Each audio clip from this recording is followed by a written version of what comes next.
I want to talk about the future. Let me take you back to when you were born in Hangzhou, where the headquarters still are. Yep. And your campus is there. You don't have a loot, don't move your loot. Your headquarters there. Yeah, you found it there, loot there. You grew up in the 60s. 64. Born in 64. That was the time of the Cultural Revolution. Yeah, it was the end of the Cultural Revolution. It was, well, my grandfather was a tiny landlord, was considered, after liberation, was considered to be a bad guy. So I was, I know how tough it was when I was a kid. You tried to get into 3 colleges. Mm-hmm. Each time they rejected you. No, I tried. There's an examination that young people, if you want to go to university, you have to take the examinations. So I failed 3 times. Right. But a lot of fail. I failed for funny things that I failed a key primary school test for 2 times. And I failed 3 times for the middle schools.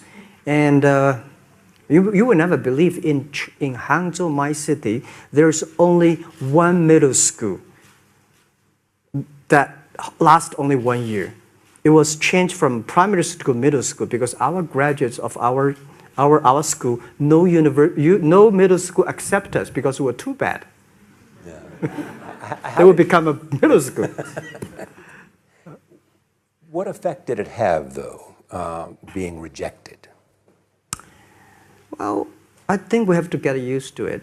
We're not that good. Even today, we still have a lot of people reject us. I think when I graduated from universities, and before I, for 3 years, I tried to fill in the universities. So I applied jobs for 30 times, got rejected.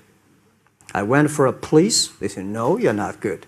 I went to even the KFC. When KFC came to China, come to my city, 24 people went for the job. Yeah.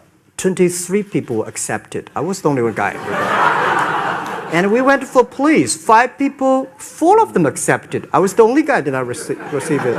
So to me, being turned down, rejected.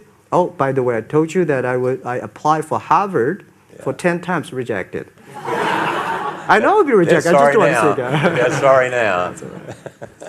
10 times you wrote them and said, I'd like to come to Harvard. Yeah.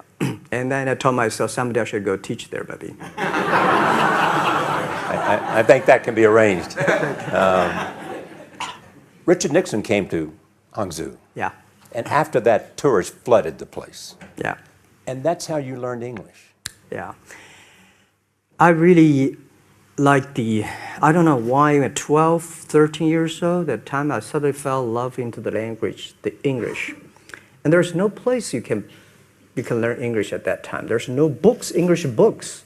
So I went to the Hangzhou Hotel, now called Hangzhou Shangri-La Hotel, because that was the hotel can receive the foreign visitors. So every morning for 9 years, I showed them around as a free guide, and they taught me English.